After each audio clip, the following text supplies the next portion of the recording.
Vous venez de l'entendre, nous sommes tous concernés, c'est à nous tous de pouvoir trouver les solutions, de nous poser les bonnes questions.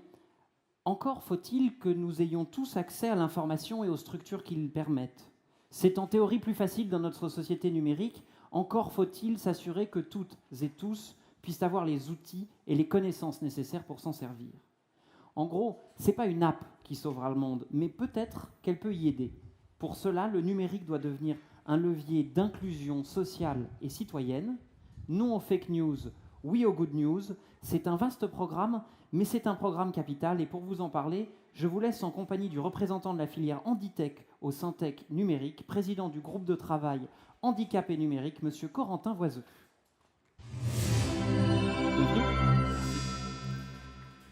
Eh bien, bonjour à tous, messieurs, dames. Merci d'être présents d'abord, chers professionnels de l'action sociale, chers bénévoles, chers opérateurs de l'action sociale. Monsieur le ministre Nicolas Hulot précisait l'importance de la cause environnementale et bien évidemment, la cause sociale doit-elle marcher avec cette cause environnementale main dans la main. Et s'il est bien une cause sociale aujourd'hui que la révolution numérique amène, c'est bien celle de l'inclusion numérique. La question de la fracture numérique est connue depuis 2008, depuis un rapport du Conseil d'analyse stratégique. Et il aura fallu attendre 10 ans pour que le gouvernement lance une stratégie nationale d'inclusion numérique en concertation avec les principaux acteurs du secteur. C'est en fait que cette stratégie nationale d'inclusion numérique se pose avec un certain niveau d'urgence, puisque la dématérialisation des services publics, l'ouverture des droits qu'elle ouvre, mais également l'ouverture de nouveaux espaces de sociabilité, d'opportunités professionnelles et tout simplement de liens sociaux, aujourd'hui dépendent du numérique. Et l'enjeu aujourd'hui, c'est bien celui d'un nouveau service public de l'inclusion numérique qui traite à la fois de l'acculturation, c'est-à-dire de la capacité à lever les angoisses, les réticences de tous les acteurs sur le terrain, un service public de l'inclusion numérique qui soit un conseil éclairé pour les personnes qui ne seraient pas équipées ou qui seraient en difficulté. Un service public, évidemment, de l'accompagnement et du conseil, de l'accompagnement dans les usages, de l'assistance et dans les usages. C'est bien ce service public aujourd'hui qu'il faut construire pour que personne ne reste sur le bord du chemin de la révolution numérique. Et j'ai le plaisir aujourd'hui d'accueillir l'ensemble des opérateurs aujourd'hui de ce nouveau service public en construction, qui s'oriente vers deux champs essentiels que sont celui de l'inclusion socio-économique et celui de l'inclusion des personnes âgées et des personnes en situation de handicap. J'aurai donc le plaisir d'animer ce débat et ces deux tables rondes consacrées à ces deux sujets. Et pour ouvrir le sujet de la question de l'inclusion socio-économique, j'ai le plaisir d'accueillir Christophe Itier, haut commissaire à l'économie sociale et solidaire, qui va nous présenter l'action et les actions soutenues par le gouvernement en matière précisément d'inclusion socio-économique des publics fragiles et éloignés.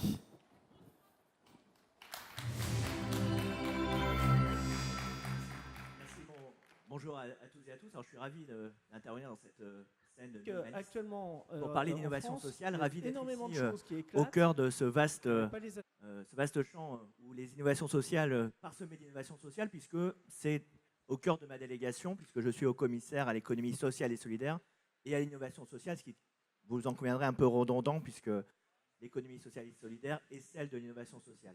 Alors, je suis venu vous dire surtout que ce gouvernement vient de lancer une initiative nationale qui s'appelle le French Impact, qui vise justement à soutenir les projets d'innovation sociale, vos initiatives, les initiatives que nous avons vues ici. D'ailleurs, on en parlera, je pense, juste après moi.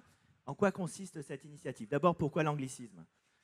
Cet anglicisme fait référence évidemment à la French Tech.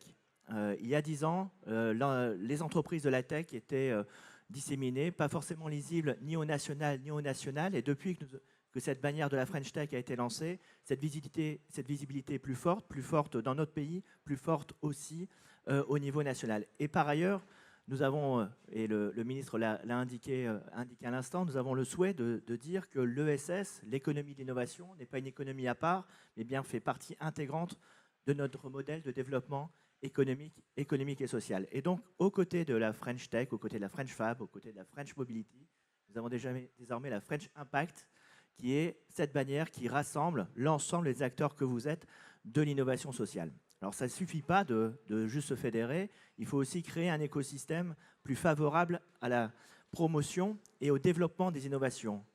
Beaucoup de ceux que nous avons rencontrés autour de ce périple rapide au sein des différents stands nous relèvent leurs difficultés à certaines étapes de leur développement. Et donc, nous avons essayé, avec des acteurs de la société civile, avec des acteurs des associations, des entreprises de l'ESS, et plus de 250 participants qui ont designé ce que nous avons appelé un accélérateur d'innovation sociale, qui est le cœur de réacteur du French Impact. En quoi ça consiste ?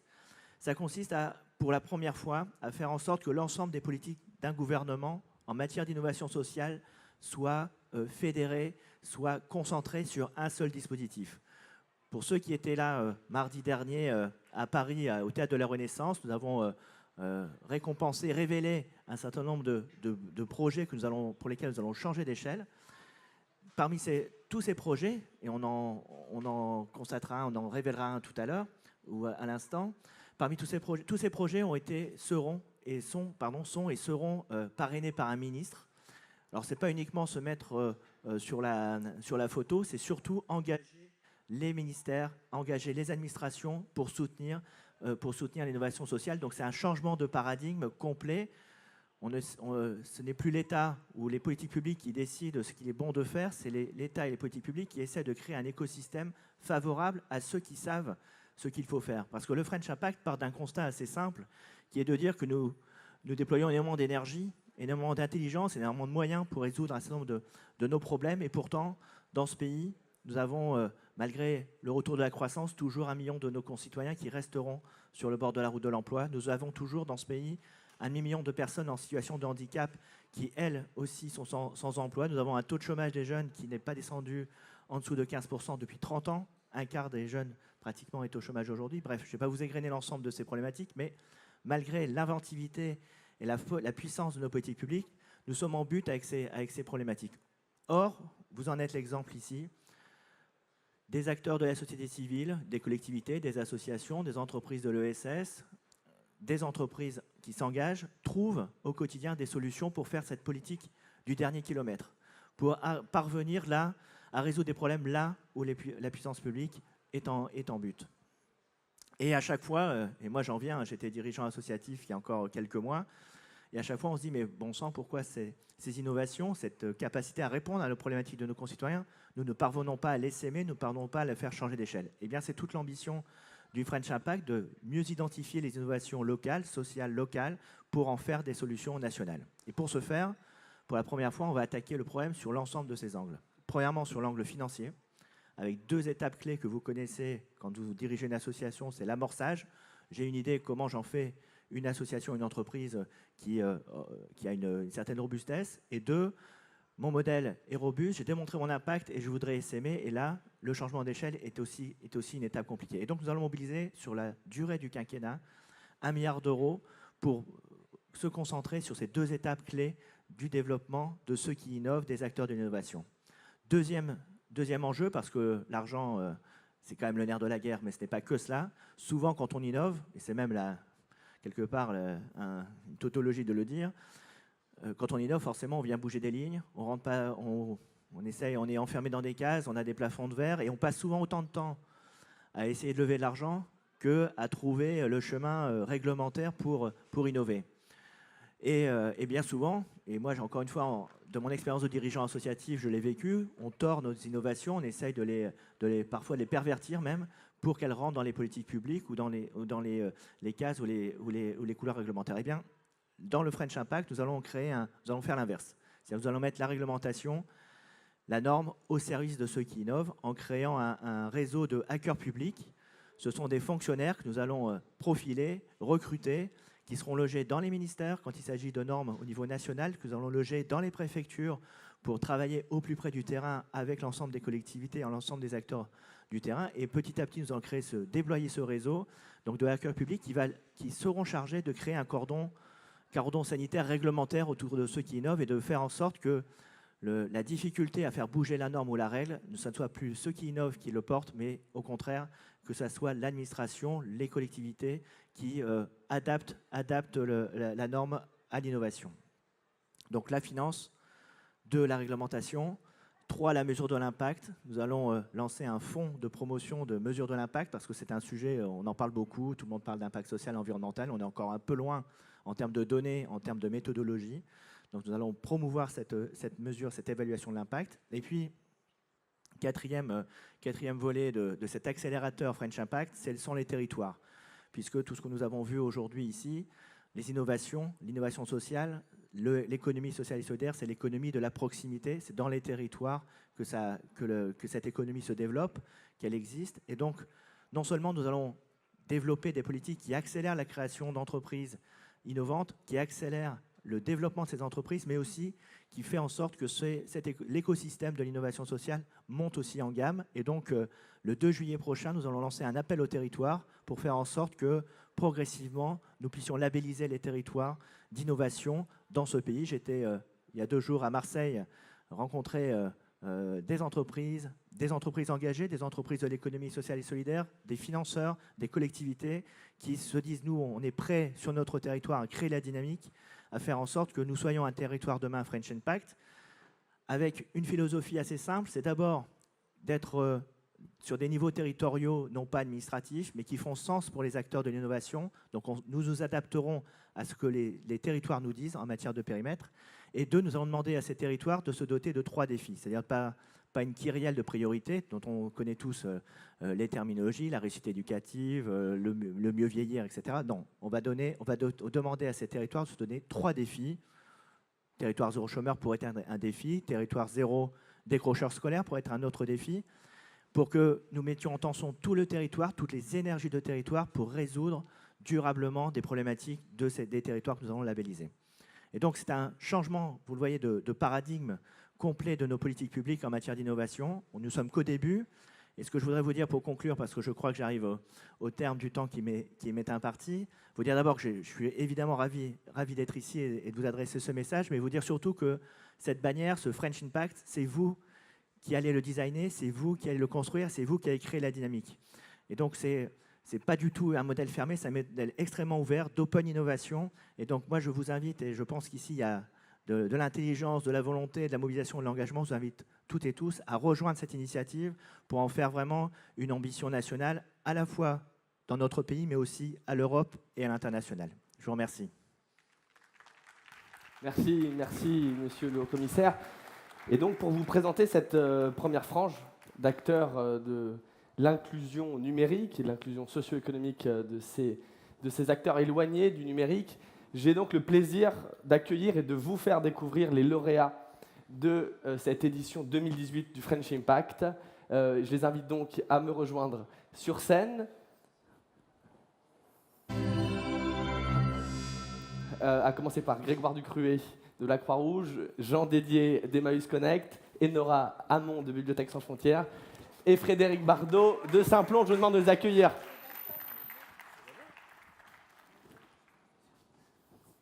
Voilà, en fait, on se met un petit peu en scène, mais d'abord, on s'est déjà vu en coulisses et on se connaît très très bien. Donc, en tout cas, moi, je suis ravi d'abord de vous revoir une semaine après cette soirée.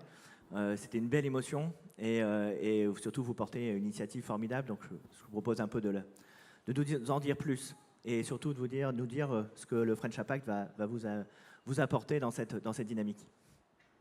Merci, bonjour. Le French Impact, il ne faut pas dire le French Impact, hein, c'est French Impact. C'est quelque chose qui est très important quand on est une association qui vise à se déployer ces programmes dans tous les territoires, parce que ça passe par beaucoup de coordination, par beaucoup de partenariats. Et donc le cœur du sujet, évidemment, c'est l'inclusion numérique. Et cette inclusion numérique, elle va être accélérée, ou elle est déjà accélérée par une plateforme de e-learning et collaborative qui vise à mettre en capacité toute personne en autonomie sur le numérique qui souhaite aider quelqu'un qui a besoin d'aide sur le numérique et d'y trouver un recueil d'informations et un terrain d'entraînement pour pouvoir aider un proche, un bénéficiaire dans le cadre d'une association. Voilà, donc c'est une application qui est déployée depuis quelques mois dans des territoires comme le Morbihan, les Pyrénées-Atlantiques et l'Île-de-France. Et l'idée, mais c'est l'idée de base de We Take Care, c'était de mettre en capacité non seulement des aidants, mais aussi des associations, et non pas des moindres, les mettre en capacité de porter eux-mêmes leurs propres projets, tout simplement parce que chaque association a son expertise auprès des publics qu'elle accompagne. Et là, vous avez une belle brochette de partenaires qui sont très complémentaires, voilà, qui, au-delà d'une relation amicale, portent des combats auprès de publics qui sont très différents, qui peuvent être des personnes handicapées, qui peuvent être des personnes âgées, qui peuvent être des choses plus proches de la citoyenneté. Et puis il y a même un partenaire technologique, parce que derrière cette application, il y a du développement et il faut qu'il soit bien fait. Voilà, donc on est extrêmement fiers d'avoir été lauréat et surtout de réunir ce consortium qui va nous donner, avec les forces de chacun, une capacité de rayonner partout en France. Voilà. Et peut-être, Grégoire, tu peux en dire un mot pour ce qui concerne la Croix-Rouge en particulier. Il fait pas de son.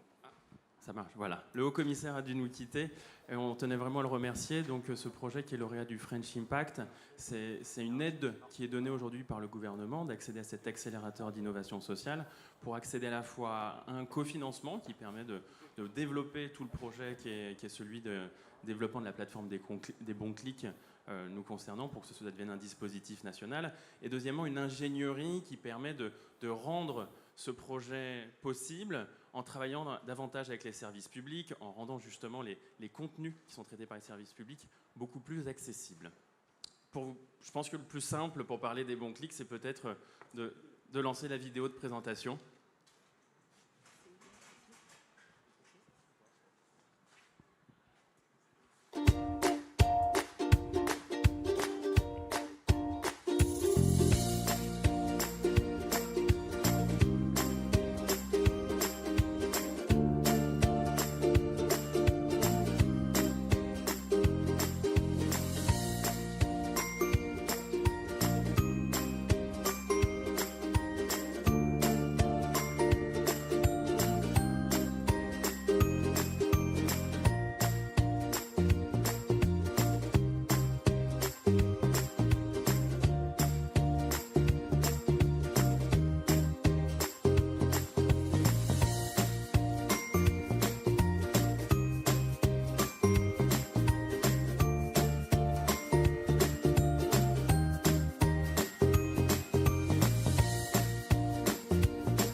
Bien, bah écoutez, et je vous propose d'ouvrir cette première table ronde avec donc les acteurs ici présents, en repartant peut-être de ce qu'est tout simplement la fracture numérique. Pourquoi une réponse d'inclusion numérique s'il n'y avait pas ce problème de la fracture?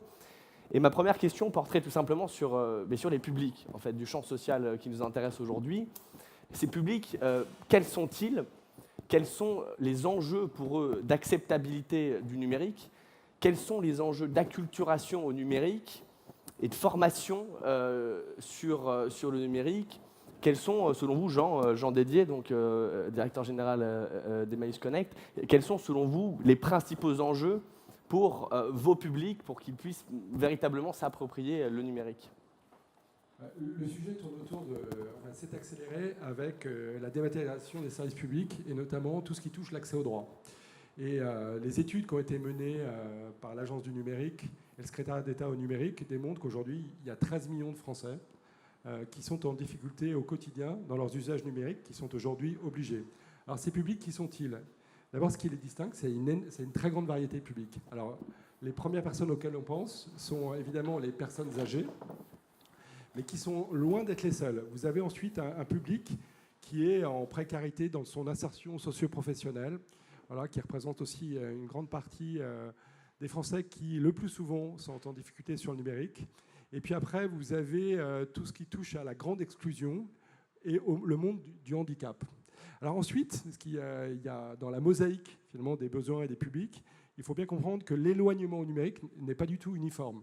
Donc vous avez des gens qui sont en fait quasiment autonomes, mais pour lesquels un certain nombre de transactions ou d'interactions qui sont opérées notamment avec des acteurs comme Pôle emploi ou la CAF, qui pèsent évidemment, dont les allocations pèsent très lourd sur les revenus, le fait de la perte du contact physique par la fermeture des guichets fait que voilà, il y a une sorte de stress ou d'angoisse quelque part à mal compléter une téléprocédure et de perdre son accès au droit, ou alors d'avoir des délais extrêmement longs pour pouvoir toucher leur allocation financière.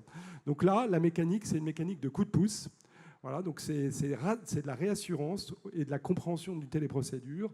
Et là, c'est quasiment du travail, c'est de la pédagogie de pas à pas pour bien comprendre le dispositif. Et puis, il faut aussi redonner la valeur et le sens du service qui se cache derrière une téléprocédure. Et si je comprends bien, Emmaüs Connect travaille à la fois sur la facture numérique primaire, c'est-à-dire celle d'accès à l'équipement, et également sur la facture numérique secondaire, celle qu'on appelle la facture numérique secondaire, celle qui repose sur l'appropriation des usages. C'est bien cela? Alors, donc là, pardon, oui, j'étais sur les usages. J'ai juste terminé rapidement le propos. Ensuite, vous avez une grande partie du public, et ce sont les plus nombreux, auxquels il manque des compétences numériques de base. Donc là, le sujet, c'est de la formation ou de la préqualification, c'est des parcours de 20 à 30 heures pour rendre les gens autonomes. Et de plus en plus, cette formation, elle prend son sens quand elle est contextualisée. C'est-à-dire, je dois être autonome sur le numérique dans ma recherche d'emploi. Je dois être autonome sur le numérique dans ma recherche d'un logement. Je dois être autonome sur le numérique dans ma relation avec mon acteur social de référence. Voilà, donc là, on est vraiment sur des compétences numériques de base. Et au sommet de cette formation, il y a un contexte et des usages qui touchent une personne en particulier. Et puis, enfin, il y a les publics qui sont les exclus du numérique, c'est-à-dire sont les publics dont on sait que ça va prendre soit très très longtemps, soit malheureusement, ils n'ont peu ou pas de chance d'arriver à l'autonomie. Et là, le sujet, c'est de l'assistance et c'est de la mise en lien de ces publics avec l'action sociale au sens large, qui va faire avec la personne et parfois à la place de la personne, ce qui, comme vous pouvez l'imaginer, pose un certain nombre de problèmes à partir du moment où on est en main de données aussi clés que des données financières, donc une information sur les comptes bancaires par exemple, et que vous êtes en possession de l'adresse mail de la personne. On voit que ces dispositifs de faire avec ou à la place d'eux sont très problématiques et nécessitent pour toute association qui s'engage un certain nombre de prérequis fondamentaux. Voilà. Alors ensuite, il y a, au-delà même de la capacité sur les usages, il y a la problématique de l'accès qui a été un peu étouffée ou mise sous silence au regard de cette urgence sur les usages, mais qui reste une réalité. Les quelques dizaines d'euros qu'il faut tous les mois pour avoir un smartphone, une box, en tout cas un accès suffisant en volume pour pouvoir avoir des interactions notamment sur Internet, mais aussi téléphoniques, pèse sur les foyers des publics les plus fragiles d'un point de vue budgétaire. Et c'est un enjeu et on travaille. Donc depuis, c'est même l'origine d'Emmaüs Connect, c'était de fournir des équipements, de la connexion, des recharges Internet et téléphonie, et des équipements à des publics malheureusement qui ont pas d'accès ou un mauvais accès. Et très souvent, d'ailleurs, on voit chez les jeunes qui peuvent vous présenter un beau téléphone, mais en fait, leur capacité de connexion est extrêmement faible. Et du coup, le numérique, c'est comme toute pratique. Si on n'a pas les capacités d'usage de manière très régulière, ben on est fragile dans ces usages. Et alors Grégoire, sur cette fameuse plateforme Les Bons Clics là, qui a été présentée du coup à l'ensemble du public, est-ce que vous pouvez nous expliquer un peu concrètement quel usage la Croix-Rouge va faire de cette plateforme? Comment les professionnels de la Croix-Rouge sont même engagés du coup aujourd'hui dans cette activité d'inclusion numérique? Et du coup, votre place plus générale dans le projet French Impact du coup? Alors, comme le disait Jean, en effet, on est un collectif d'associations. On est 7 associations et s'est réunis pour aujourd'hui développer cette solution. Pourquoi est-ce qu'on s'est réunis ensemble? Parce que déjà, on est tous persuadés que le numérique n'est pas une fin, c'est un moyen. Et c'est un moyen justement pour aller vers l'inclusion sociale. Très simplement, comment doit fonctionner, comment on va essayer de faire développer cette plateforme, la rendre accessible à tous, c'est-à-dire à tous les aidants, tous les gens qui ont un minimum d'autonomie numérique pour qu'ils puissent accompagner des personnes vers cette autonomie numérique à leur tour. Donc, ça va être aussi bien en fait, des salariés qui vont travailler dans des établissements comme les EHPAD, des pôles autour du handicap ou même de la protection de l'enfance, mais également ça peut être des bénévoles ou toute personne qui souhaite le faire.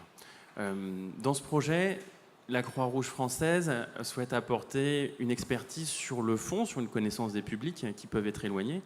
D'une part, par la connaissance des personnes en situation de handicap et des personnes âgées, pour essayer d'adapter les contenus qui seront présents sur la plateforme à ces deux types de populations. Un autre point qui nous semblait très important, c'est d'impliquer l'ensemble de notre réseau bénévole dans le déploiement de cette solution, en essayant de faire en sorte que ce soit une exemplarité pour pouvoir aider d'autres associations à leur tour à utiliser cette plateforme, qui est une plateforme qui serait gratuite, qui protège les données des bénéficiaires et qu'on puisse venir à bout justement de cette fracture qui touche 13 millions de personnes en France. Peut-être juste un mot pour compléter, parce que Grégoire il est modeste, mais la force aussi de la Croix-Rouge, c'est le nombre d'établissements et le volume. C'est-à-dire que notre sujet, c'est d'avoir une couverture thématique, mais aussi nationale. Et la force énorme dans le collectif de la Croix-Rouge, c'est, tu connais les chiffres avec moi, mais c'est combien d'établissements et combien de bénévoles? Nos 650 établissements dans lesquels travaillent 18 000 salariés et nos 1000 unités locales sur le territoire qui regroupent 60 000 bénévoles. Voilà, c'est pour ça qu'on est ravis que la Croix-Rouge fasse partie du consortium, du collectif. Effectivement, c'est un acteur absolument un acteur d'impact. majeur sur cette thématique de l'action sociale et du numérique. Et donc je me tourne vers Enora, du coup, pour revenir à cette question de l'inclusion numérique et de la culture. Donc la mission historique de Bibliothèques sans frontières, c'est bien cette question de l'accès à la culture. Et évidemment, le numérique, dans ce contexte, est devenu un vecteur absolument fondamental d'accès à cette culture, que ce soit des contenus multimédia ou eh bien, des nouveaux contenus culturels produits par le numérique. Et du coup, quelle est aujourd'hui la transformation ou la réinvention du modèle de Bibliothèques sans frontières à la lumière de cette mission de l'inclusion numérique? Bonjour à tous. Alors, je ne sais pas si ça va tenir. Peut-être un petit mot sur Bibliothèques sans frontières avant de rentrer dans le dur du sujet. Bibliothèques sans frontières, c'est une association française qui a été créée il y a 11 ans maintenant par l'historien Patrick Veil et par Jérémy Lachal, son directeur actuel aussi. Et le mandat de Bibliothèques sans frontières, c'est de participer à la réduction des vulnérabilités ou des inégalités sociales des populations par un accès de qualité à la culture, à l'information et à l'éducation. Alors aujourd'hui, on intervient dans de nombreux pays, mais c'est plutôt de la France qu'il s'agit aujourd'hui. Et très concrètement, nous en France, on travaille avec des bibliothécaires, comme notre nom l'indique, pour les aider, les accompagner à toucher des nouveaux publics, ceux qui sont les plus éloignés de la culture, des institutions culturelles, et qui sont souvent aussi ces personnes qui sont les plus éloignées à la fois de l'outil numérique, mais aussi de ses usages. Et Bibliothèques sans frontières, en 2014, a créé un programme, une grande communauté qui s'appelle les Voyageurs du numérique. Au départ, c'était plutôt pour... alors nous, on disait, notre petit slogan, c'était passer de consommateurs à acteurs du numérique, en donnant des billes à des bénévoles, à des bibliothécaires, à des gens qui avaient envie de s'engager avec notre communauté pour décrypter ce qui se passait derrière les écrans, c'est-à-dire mieux comprendre comment se passe la programmation d'un site internet, etc., pour mieux comprendre. Très vite, en discutant avec les bibliothécaires, on s'est rendu compte que ça ne suffisait pas et qu'ils étaient souvent sollicités pour autre chose, à savoir... notamment un accompagnement pour les démarches administratives en ligne. Et les partenaires que l'on avait formés à l'utilisation de nos outils, qui sont sur notre plateforme, aussi gratuite, en fait, nous ont dit ça ne suffit pas, on nous sollicite pour des cours d'ordinateur, la création d'une adresse mail, la récupération de son mot de passe, etc. Et en fait, on a décidé de s'associer. En fait, on s'est dit déjà, le chantier... tout seul, Bibliothèques sans frontières, on n'y arrivera pas. Et en même temps, c'est plutôt pas mal, puisqu'il y a des acteurs qui font déjà des choses incroyables, et on a plutôt intérêt à s'associer pour mener le combat ensemble, plutôt que de rester chacun dans notre coin à continuer à développer nos plateformes. Et finalement, le métier d'un bibliothécaire, c'est de donner accès à la culture, de choisir le bon livre, de donner les bonnes informations pour que... le lecteur puisse trouver le bon livre. Et finalement, la littératie numérique, c'est aussi ça, donner la bonne information pour s'orienter sur Internet, décrypter la bonne info, aller chercher le site qui nous intéresse, qui soit de qualité, qui soit fiable, etc. Et donc c'est sur cet angle-là, un peu de citoyenneté numérique, que BSF a décidé de participer avec joie à cette coalition. Et finalement, on passe de consommateurs, acteurs, à maintenant quasiment citoyens du numérique. Et je pense que c'est tout l'objectif de notre coalition.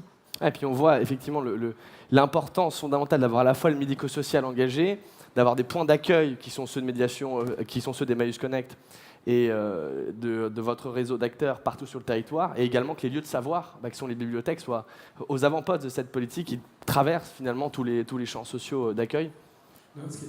Ce qui est vraiment très intéressant avec ce que fait BSF, c'est qu'il nous donne les dimensions potentielles de cette fracture numérique. C'est-à-dire on a tout de suite pensé accès au droit, puis on voit que pour accès et maintien dans l'emploi, cette compétence numérique, elle est déterminante. Et puis si on va un peu plus loin, on voit que tout citoyen, quelque part, est aujourd'hui exposé dans sa vie de tous les jours, dans son interaction dans les réseaux sociaux, voilà, dans sa relation parent-enfant, dans la découverte du numérique. Et l'angle d'attaque, la fracture numérique de BSF, voilà, vient compléter, on va dire, de manière extrêmement importante ce sujet-là, et nous ouvre encore vers d'autres sujets de la fracture numérique. Demain, de la même façon que le smartphone est arrivé chez nous, il y a des technologies avancées qui vont arriver, comme l'intelligence artificielle ou big data, qui vont transformer notre société encore de manière extrêmement forte, et qu'on a besoin, on est tous en fragilité numérique, et que l'information citoyenne sur comment la technologie fait évoluer notre société, voilà, nous touche tous, et voilà, c'est un sujet qui dépasse très largement la précarité ou le handicap classique sur lequel on a l'habitude de travailler, mais que c'est tous les Français en fait qu'il faut connecter de manière intelligente à cette nouvelle technologie. Frédéric nous en parlera très bien. Ce qui est important, il y a une vraie opportunité avec le numérique, et c'est celle qu'on essaye de saisir. Simplon le fait d'une manière remarquable aujourd'hui en donnant du travail à des personnes éloignées de l'emploi. Mais en même temps, c'est une responsabilité. C'est-à-dire que le numérique, c'est pas un tout permis. C'est aussi une manière de l'appréhender. Ça peut devenir une menace. Aujourd'hui, quand on voit qu'il y a 12% des jeunes en France qui souffrent d'addiction aux jeux vidéo et ça a des conséquences sévères sur leur comportement, on a aussi une responsabilité d'apprendre aujourd'hui à se saisir du numérique avec vraiment beaucoup de responsabilités, surtout pour les jeunes. Frédéric, vous êtes, avec la Fondation Simplon, quelque part, l'un des pionniers en France de l'inclusion numérique dans le monde économique, puisque vous avez fait avec Simplon un acteur qui, par l'acquisition de compétences sur les métiers numériques, permet aux personnes les plus éloignées de l'emploi initialement de se réinventer une deuxième vie professionnelle, voire même tout simplement de se réinventer sa propre trajectoire professionnelle. Et du coup, dans ce contexte, par rapport à la mission historique qui est celle de Simplon, comment est-ce que vous voyez votre complémentarité, à vous, Simplon, dans l'écosystème d'acteurs ici du French Impact ? Oui, merci. Excusez ma voix qui sort de la fête de la musique et qui est un petit peu rocailleuse. Effectivement, le métier de Simplon, c'est former des demandeurs d'emploi au métier du numérique, mais Simplon, c'est pas suffisamment inclusif pour s'adresser au public dont on parle ici, puisque les publics, ils ont des difficultés à se connecter et à utiliser Internet. Donc nous, on était très très frustrés d'être dans l'inclusion numérique, mais d'être dans l'inclusion numérique un petit peu de luxe. Et donc en fait, on a essayé de faire plein d'incursions pour essayer de descendre des prérequis et d'aller chercher des gens qui sont éloignés de l'emploi, mais aussi éloignés un maximum du numérique. Et là, c'est une occasion parfaite de collaborer avec des gens qui connaissent ces publics-là, qui vont nous aider, et on va les aider à faire la première marche numérique. Et moi, mon rêve, c'est qu'il y ait des gens qui sont fracturés du numérique, qui découvrent le numérique avec les bons clics, qui découvrent les métiers du numérique et qui finissent chez Simplon et qui deviennent des développeurs et qui fassent des startups sociales de Tech for Good, c'est-à-dire la chaîne de valeur absolue. Donc toutes les écoles Simplon seront à la disposition de la plateforme Les Bons Clics pour pouvoir former des formateurs. Toutes les écoles Simplon hébergeront cette belle coalition dont je le dis ici parce que c'est vrai que ça paraît pas évident, mais ce qui est révolutionnaire dans ce consortium, c'est le consortium. C'est le fait qu'ici, il y ait plein d'orgas qui travaillent sur les mêmes choses, mais qui ne travaillaient pas forcément ensemble. Et ce qui est pionnier dans le French Impact et dans le fait qu'on soit lauréat, c'est que c'est un consortium d'acteurs très complémentaires qui ont dit on a nos marques, on a nos égos, on a nos publics, on a nos territoires, on met tout ça dans le pot commun, parce que ce qu'il y a en face de nous, c'est plus fort que la somme individuelle de ce qu'on fait. Et ça, c'est super. Et la dernière chose sur laquelle on est super content de contribuer, c'est que le métier de Simplon, c'est former des développeurs. Et il se trouve que pour développer des plateformes numériques, il faut des développeurs. Donc là, la boucle est vraiment bouclée. Des demandeurs d'emploi formés à Simplon qui deviennent développeurs vont être embauchés pour travailler sur la plateforme Les Bons Clics. Donc là, j'ai envie de dire, la boucle est bouclée. Ouais, puis vous avez engagé, Frédéric, si je ne dis pas de bêtises, aussi une opération de formation à l'accessibilité numérique de certains de vos développeurs, de manière à ce que tous les contenus qui sont développés, que ce soit pour Emmaüs Connect ou pour d'autres acteurs, des contenus qui permettent précisément de rendre le contenu accessible, puissent être utilisés par des personnes en situation de handicap via des aides techniques, quelles qu'elles soient, sur l'ordinateur. Oui, complètement, tu as raison, le diable est dans les détails. On peut faire plein de numérique, mais même si les gens accèdent au numérique parce qu'ils ont un accès au numérique et qu'ils sont formés pour les usages, si le numérique n'est pas conçu pour être accessible à tous les types de publics, il y a le handicap, mais il y a les seniors, il y a plein de gens qui sont en difficulté d'accès. Et effectivement, les développeurs qu'on forme sont formés éthiquement à intégrer l'accessibilité, là aussi l'accès aux données personnelles, la privacy ou les vies privées. On forme des codeurs qui ont une conscience et qui vont faire des produits numériques qui sont accessibles au maximum. Et en plus, c'était la promesse du web dans l'esprit de son fondateur, hein, qui soit universellement accessible à tous, sur tous les supports. Et c'est ça qu'on va essayer de mettre à disposition du consortium. C'est là qu'on a finalement toute la chaîne de l'inclusion numérique avec la conception, les lieux de médiation historiques, que sont quand même les lieux de savoir, des lieux supplémentaires à ces lieux de médiation qui viennent servir les publics les plus fragiles, et puis évidemment le médico-social qui sert en exclusivité, bien sûr, des publics particulièrement fragilisés. Il manque un partenaire, donc on va le citer, qui sont les régies de quartier. Donc Tarek Daher ne peut pas être là aujourd'hui. Et la particularité des régies de quartier, c'est qu'elles opèrent dans les quartiers politiques de la ville, dans des mécanismes d'insertion et des services d'hyper-proximité. Et l'inclusion numérique, c'est un sujet d'hyper-proximité. Si ça peut se faire en bas de l'immeuble, c'est encore mieux. L'orientation ou le déplacement des publics fragiles reste un sujet très compliqué. Et notre ambition commune, c'est d'être, avec nos réseaux, au plus proche des publics. Et c'est pour ça que la participation des régies de quartier à notre consortium a été très importante. Et alors, quelques mots sur ces régies de quartier. Comment est-ce qu'eux vont s'articuler dans le projet plus précisément ? Alors, je laisserai à Tarek le soin d'expliquer ça, mais en quelques mots, c'est que donc ils produisent des services d'hyper-proximité, donc à l'échelle d'un quartier, donc d'un QPV. Et l'idée, c'est de produire des ateliers d'inclusion numérique comme ça, en bas de l'immeuble, dans le cas des infrastructures qu'ils ont, puisqu'ils ont des lieux dans ces territoires-là. Et c'est leurs salariés en insertion qui, notamment, vont proposer des services d'accompagnement à leurs concitoyens d'hyper-proximité. C'est la logistique de l'inclusion numérique du dernier kilomètre. C'est ce qu'on disait tout à l'heure, la force de ce collectif, c'est la compréhension des besoins sociaux de chacun des réseaux, en fait. Et ce qui est important avec Tarek et le Comité national des régies de quartier, c'est qu'ils sont implantés dans des centaines de quartiers prioritaires de la ville. Ils connaissent très bien les problématiques, ils connaissent très bien les publics. Et on y revient, le social est la fin de ce projet et le numérique un moyen. Un petit mot sur la question de la médiation numérique. C'est vrai que c'est de la médiation tout court, en fait. C'est ça qui est très important. On a la connaissance de nos publics et chacun, on va pouvoir adapter les contenus qui sont créés, qui sont existants, qui vont être créés ensuite au public qui va être, qui sera nos bénéficiaires. Et c'est ça qui est quand même super intéressant aussi dans cette plateforme. On parlait de public pas desservi. Nous, on travaille aussi avec des demandeurs d'asile, par exemple. Et aujourd'hui, tous les sites sont en français. Donc, il y a aussi cette question-là de pouvoir rendre plus accessibles des sites de démarches administratives à des personnes allophones. Donc voilà, on s'adapte à tous les publics. Et pour finir, peut-être tout simplement, si vous aviez un vœu pour les 5 années de votre action en commun, un rêve qui fait partie de votre programme d'action en commun, comment est-ce que vous définiriez chacun d'entre vous ? Moi, je trouve que Frédéric a donné un rêve qui doit devenir une réalité. C'est-à-dire quelqu'un qui est dans une situation fragile, qui, grâce à des ateliers numériques qui est une magnifique matière dans un parcours d'insertion socio-professionnelle, voilà, qui chemine et qui finissent codeurs et qui deviennent des professionnels d'un service. Ce serait un aboutissement merveilleux. On en parle depuis très longtemps.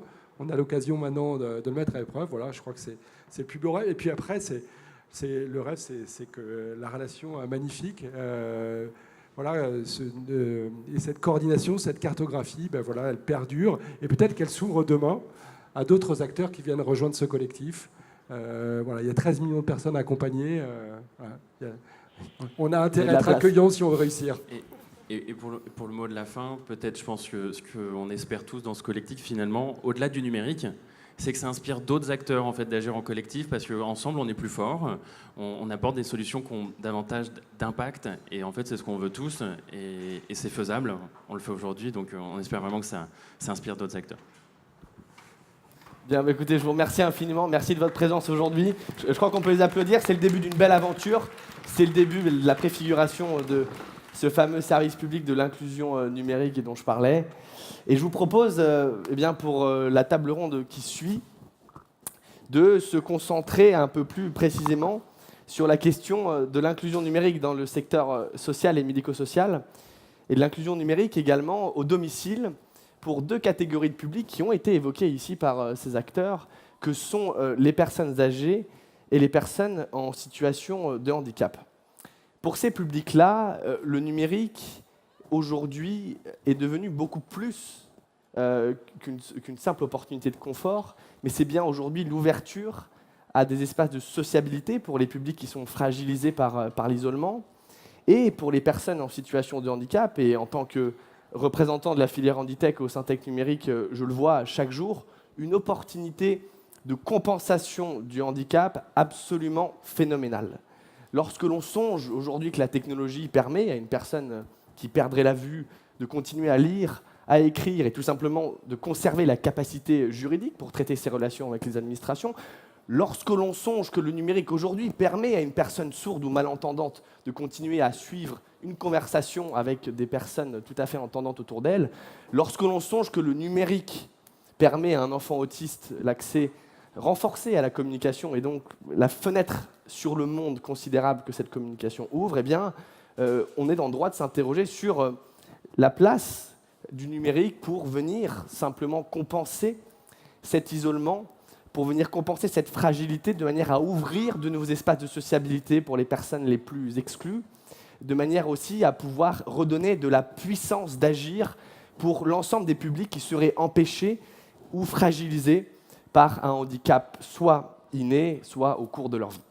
Et pour en parler, j'ai donc le plaisir d'inviter sur cette table ronde d'abord Céline Poulet, qui est administratrice à la Croix-Rouge sur la question du handicap. J'ai également le plaisir d'inviter Michel Caron, qui est administrateur chez Nexem, Jean-Philippe Mingal, qui est président d'IPRA,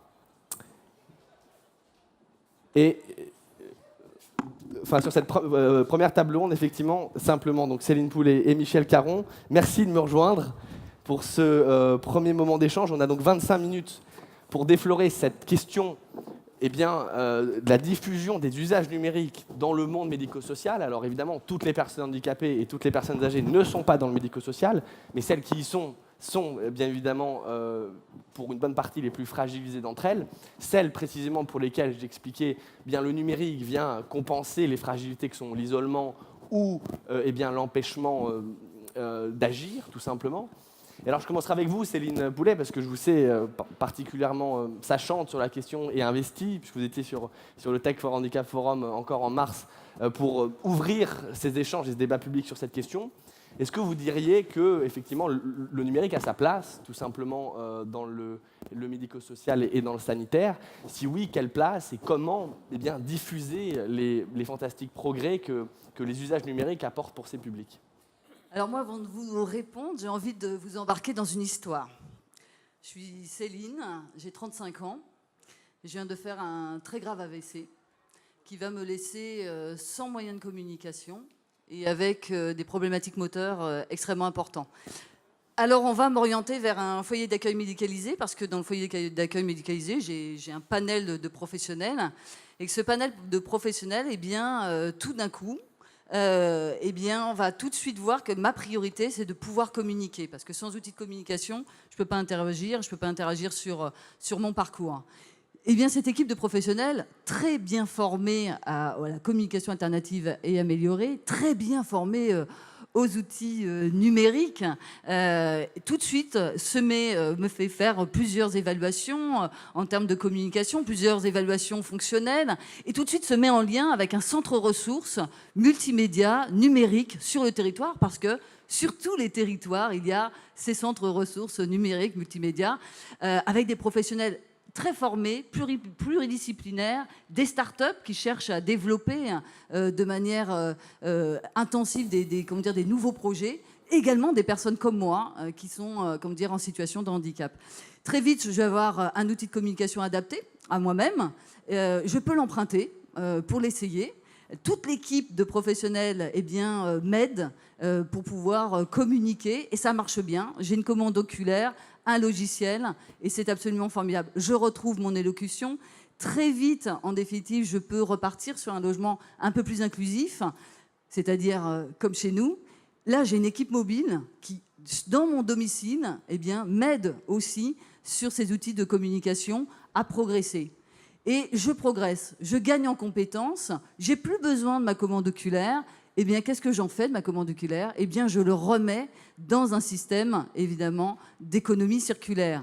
Parce que, évidemment, cette commande oculaire, j'ai réussi à l'obtenir via la maison départementale des personnes en situation de handicap dans le cadre de la solidarité nationale. Est-ce que c'est pas beau ? Est-ce que c'est pas ça, demain, l'avenir du numérique dans le médico-social ? Retour à la réalité, en 2018, malheureusement, si vous avez un AVC, si vous êtes avec des troubles de la communication, si vous avez des troubles du spectre de l'autisme, si vous avez une déficience intellectuelle qui ne vous permet pas de communiquer, tous ces outils-là ne sont pas forcément connus et utilisés dans le système médico-éducatif. Alors pourquoi ? Parce que tout simplement, il n'y a pas de relation entre les startups et le médico-social. Il n'y a pas de centre ressources multimédia et numérique tel que je l'exprimais. Il n'y a pas une bonne connaissance des maisons départementales des personnes en situation de handicap. Et il n'y a pas d'économie circulaire. En France, mon eye tracker, tel que je vous en parlais tout à l'heure, ma commande oculaire, si je n'en ai plus besoin demain, bien que ça soit la solidarité nationale qui m'ait permis de l'acquérir, je pourrais la vendre sur Le Bon Coin. Voilà. Aujourd'hui, le système, il n'est pas organisé. C'est ça le problème. C'est pas que le médico-social n'a pas envie de travailler avec les startups. C'est pas que les startups ne peuvent pas venir, travailler et regarder ce dont ont besoin les personnes en situation de handicap. C'est pas que les personnes en situation de handicap, elles n'ont pas envie d'utiliser des nouveaux outils. C'est que le système n'est pas organisé. Au niveau de la Croix-Rouge française, on plaide pour une stratégie nationale du numérique. Il faut investir dans le numérique et l'intelligence artificielle au service des personnes en situation de handicap. Mais une fois qu'on a dit ça, on n'a rien dit, puisqu'on n'a pas organisé le système qui fonctionne toujours en silo. C'est la même chose dans le sanitaire. On prend l'exemple du médico-social. C'est la même chose dans le sanitaire. C'est vrai pour les personnes âgées, c'est vrai pour les personnes en situation de handicap, et encore plus pour la protection de l'enfance. Les enjeux sont maintenant. C'est maintenant qu'il faut investir de manière, significative sur l'ensemble des territoires. Les acteurs sont prêts. Il suffit de mettre les bons tuyaux au bon endroit et les moyens là où il le faut. Ouais, c'est ça, c'est un enjeu d'intérêt général absolument central, puisqu'aujourd'hui, être exclu du numérique, c'est être exclu de la société, tout simplement. Est-ce que vous partagez, Michel Caron, ce constat dressé par Céline Poulet, selon lequel un monde idéal se profile devant nous, mais que ce monde, il reste à construire ? Quelle est la réflexion aujourd'hui de Nexem sur ce sujet ? Est-ce que vous partagez ce vœu pour une stratégie nationale sur ce sujet ? Moi, j'avais envie de dire d'abord que le propos de Céline Poulet, c'est la partie avancée du travail qu'il faut développer, qu'il faut déployer. Et finalement, notre présence côte à côte, la présence de Nexem et de la Croix-Rouge côte à côte, elle est légitimée par ce formidable défi qui consiste à dire nous avons cette expérience d'être aux côtés des personnes les plus fragilisées dans notre société, que ce soit du côté de la maladie, de l'extrême pauvreté, du handicap, de l'abandon social. Je veux aussi mentionner la protection de l'enfance, qui est quand même un grand sujet dont on s'occupe. J'ai envie de dire, pour commencer, que moi, je pense que le numérique, c'est comme 2 ou 3 autres grands symptômes dans notre société. C'est un révélateur, et c'est un révélateur de quoi ? J'ai écouté les propos y compris de Nicolas Hulot tout à l'heure et de ceux qui l'ont précédé. Moi, je crois que le numérique, c'est un révélateur à la fois de potentiel, mais aussi un révélateur d'inégalités formidables. C'est Coluche qui disait il y a des Français qui sont plus égaux que d'autres. Eh bien, moi, j'ai l'impression qu'il parlait du numérique. Il parlait du numérique. On n'est pas tous sur la même ligne de départ, on n'a pas tous les mêmes outils, on ne fait pas tous les mêmes rencontres. Et donc, l'aventure que nous décrit Céline et en même temps l'antidote que l'on contribue à construire ensemble, parce que c'est quand même notre engagement, c'est pour ça qu'on est ici aujourd'hui, eh bien, il y a les deux en même temps. J'ajouterais que on touche à toutes ces causes et ces zones de risque d'exclusion et de marginalisation dans notre société. Alors, c'est pour ça qu'il y a d'autres sujets de société qui pourraient donner lieu au même développement. Mais mettez le numérique en jeu, comme le disait Nicolas Hulot très justement tout à l'heure, ce qu'on cherche dans cette affaire-là, c'est de retrouver ou de construire le sens de l'aventure du numérique, plus que de faire batailler dans un espace clos des spécialistes du numérique, que je ne suis pas d'ailleurs. Voilà. Donc, pourquoi Nexem est là aussi, petit commentaire bref, précisément parce que ça a du sens d'être aux côtés de la Croix-Rouge, ça a du sens de parler des publics aux côtés desquels nous sommes depuis de longues années. Ça a du sens aussi de dire que Nexem, c'est une organisation professionnelle. C'est-à-dire que nous avons des responsabilités à l'égard des associations, des fondations, de toutes ces organisations de l'économie sociale et solidaire. Et notre organisation professionnelle, bien évidemment, eh bien, elle doit absolument s'impliquer sur le champ du numérique. Et je confirme ici que nous avons encore beaucoup à faire. C'est le moins qu'on puisse dire. Deuxièmement, ce qu'on fait déjà aussi, et c'est ce qui permet à la partie positive du propos de Céline d'être pertinente, c'est que Nexem et d'autres, et j'imagine la Croix-Rouge aussi, nous soutenons des expérimentations, nous construisons des partenariats avec des entrepreneurs, avec des associations, et donc on illustre au fond la fonction classique du monde associatif qui est, étant en contact avec les besoins sociaux, les vivants au quotidien, on est capable, bon an, mal an, d'essayer de construire des expérimentations et d'essayer d'être innovant. Oui, pour simplement rebondir, je crois que Nexem a été l'un des opérateurs qui s'est démarqué aussi par ces expérimentations, notamment de certaines innovations de la Handitech. Si je songe au robot Leka ou je crois aux applications de Learn and Joy, ce sont typiquement des innovations qui permettent l'accès à la communication donc pour les personnes en situation d'autisme. Eh bien, ces innovations-là ont été expérimentées au sein de Nexem, je crois. Voilà, donc vous citez effectivement Leka, qui est un petit robot et qui repose donc sur l'alliance entre la robotique et le numérique. Vous mentionnez aussi Learn and Joy, qui est aussi un beau projet qu'a accompagné et soutenu Nexem, qui consiste à mettre des tablettes numériques dans les mains d'enfants dont on aurait pu imaginer qu'ils n'étaient pas prêts ou pas faits pour ça. Y compris dans l'association que je préside, qui est membre de Nexem, on a expérimenté ces tablettes numériques dans les mains des enfants avec autisme, et on voit bien cette redécouverte permanente de la capacité d'apprendre. Et finalement, c'est pas si vieux que ça qu'on s'est aperçu que les enfants avec autisme étaient capables d'apprendre, étaient capables de progresser, et à partir du moment où on ne se plaçait plus seulement de notre point de vue, mais qu'on essayait d'accompagner leur propre point de vue.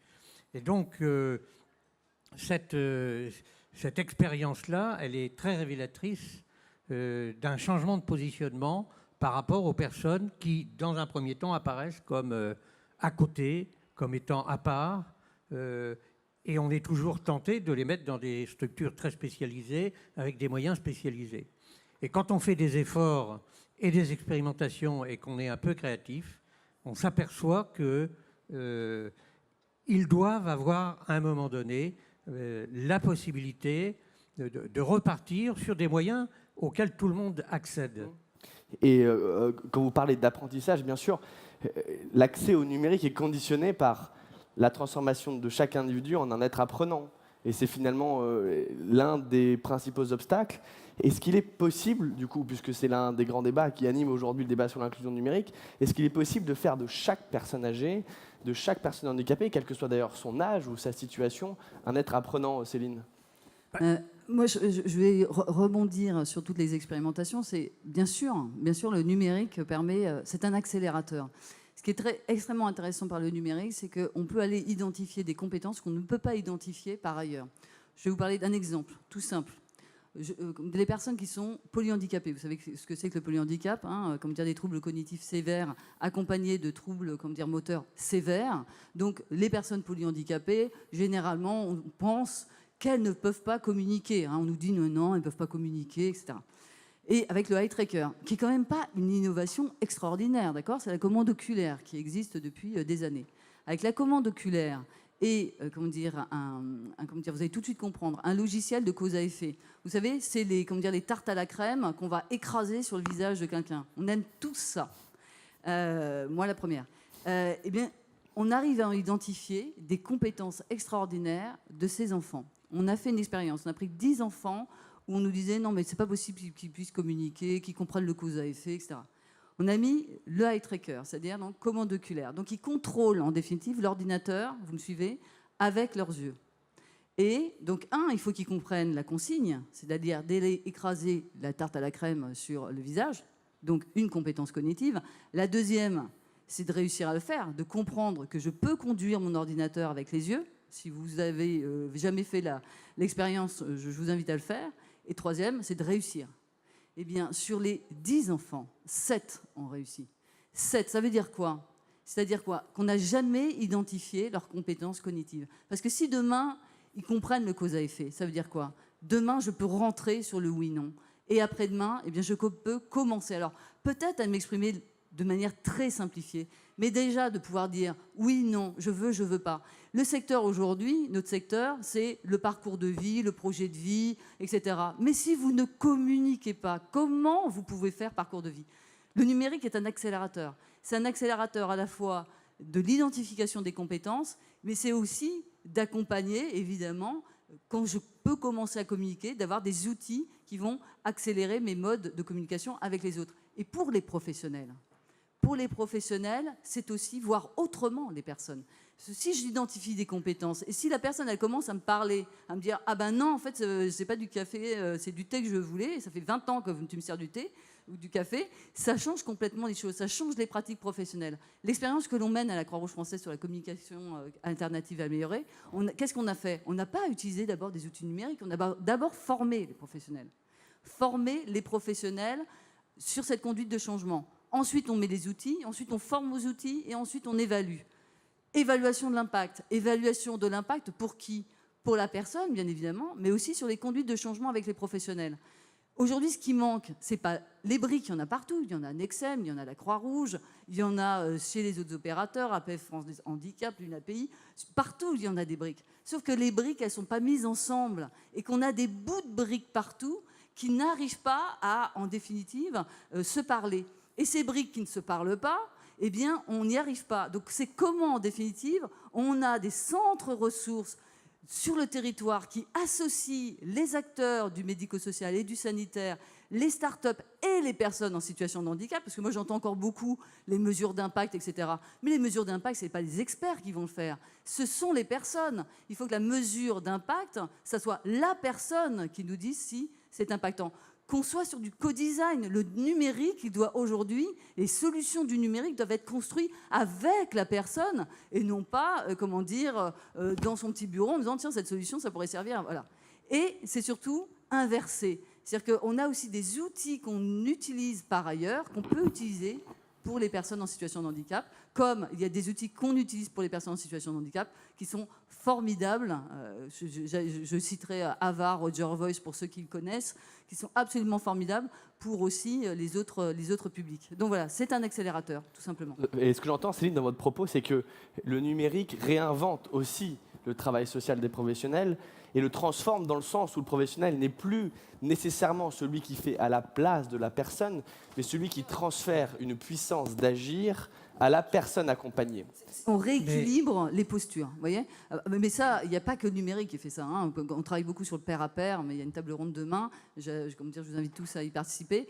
Le pair à pair rééquilibre les postures aussi. Hein, d'avoir des personnes en situation de handicap qui viennent au contact aussi d'autres personnes en situation de handicap aux côtés des professionnels.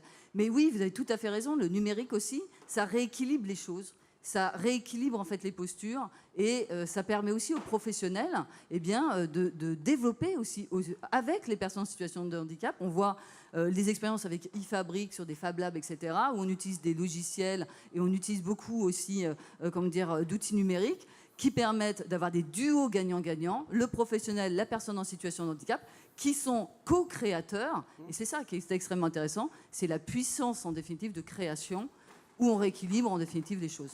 Et ce que j'entends même chez certains professionnels, c'est que le numérique apporte une revalorisation des métiers.